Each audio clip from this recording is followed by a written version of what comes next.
This is one of my most favorite preparations of beef. You know, I always focus on very simple preparations that anybody can make, and it really doesn't take a lot of time to do this.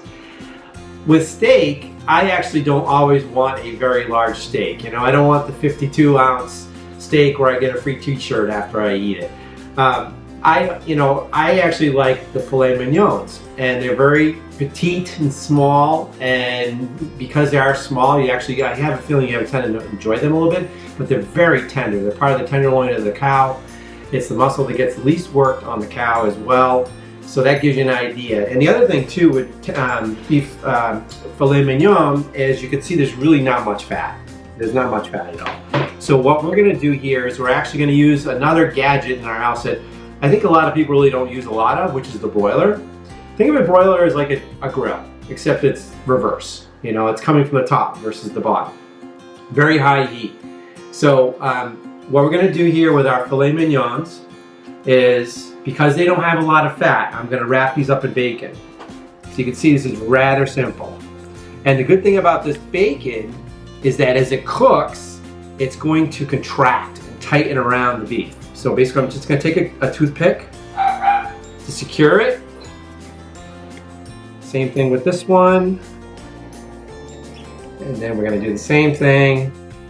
And the other thing with beef is you really don't want to go crazy with seasoning. You really want to taste the beef. It really doesn't need a lot like pork or chicken or other type of animal proteins. So basically what I'm using is what we call it in the barbecue world a Dalmatian mix, which is basically equal parts of salt and pepper. So I'm just going to do a little sprinkle. Nothing fancy here, folks. Pat one side, go on the other.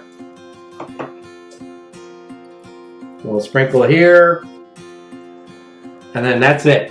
So now what we're going to do, I'm going to put it in a broiler, 5 minutes aside, and then I'm going to take the temperature at that point. Now, it depends on how well you want your steak done. I'm more of a medium rare kind of guy. Other people are well done. That's fine. Just make sure you take an instant read thermometer, because that temperature is going to be ramping really high when it goes in the broiler. So let's give it a shot. All right, we are back. Now that took about 6 minutes aside. I took it out around 1:30. It's going to rise another probably 5 to 10 degrees, which is where I want it, medium rare. Now here's the other thing I'm going to add to it.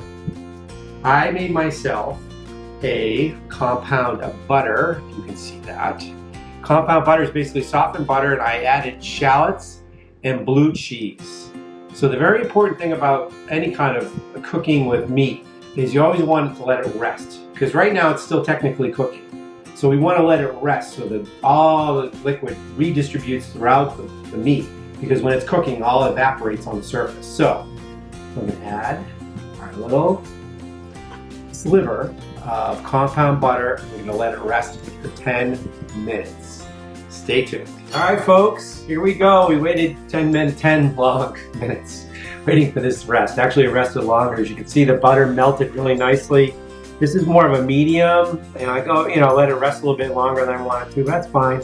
This is going to be perfect. Let's take a taste. Oh my God.